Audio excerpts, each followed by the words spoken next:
ፋዘርን የማስፈታት ህልሙ ወይ ደግሞ አቅሙ እኔ ጋር ብቻ ነው ያለው።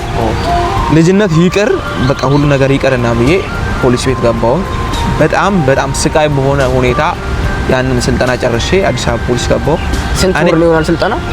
6 ወር ስልጠና።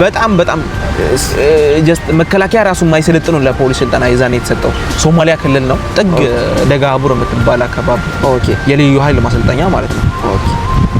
ምግቡ ወይ አትሞትም ወይ አትጠግብም ወይ የሆነ እንትን አትልም።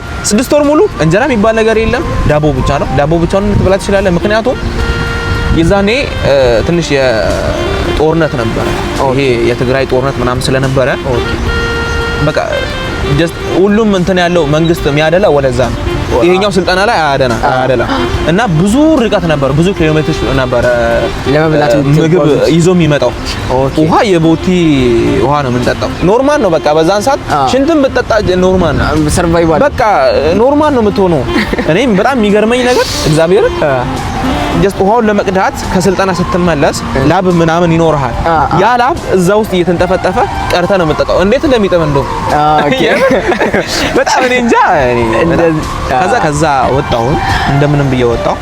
እኔ ጨርሰህ ተመርቀን የወጣው? ተመርቄ ወደ አዲስ አበባ መጣሁ። ስራ ጀመርኩ።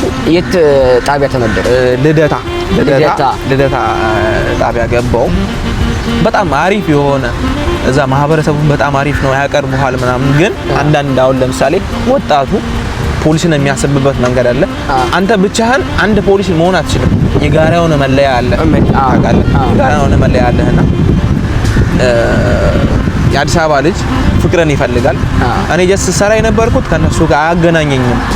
ተወራሪ የሚባል ፓትሮል ላይ ነው ሰራ የነበረው። ይሄ ፓትሮል ያለ የሆነ ከባድ ችግር ምናምን ሲፈጠር በሃይማኖት ጉዳይ ሲፈጠር ምናምን ነው እኛ የምንወጣው። ከዛ ውጪ በጣም የአዲስ አበባ ልጅ ፍቅር ናቸው፣ በጣም ፍቅር። ግን አንዳንዴ የሆነ የጋራ መለያ ሲኖር አንተም ፖሊስ ነህ፣ ይሄኛውም ጥሩ የሚሰራውን ፖሊስ ነው፣ ያኛውም ይሄ መለያ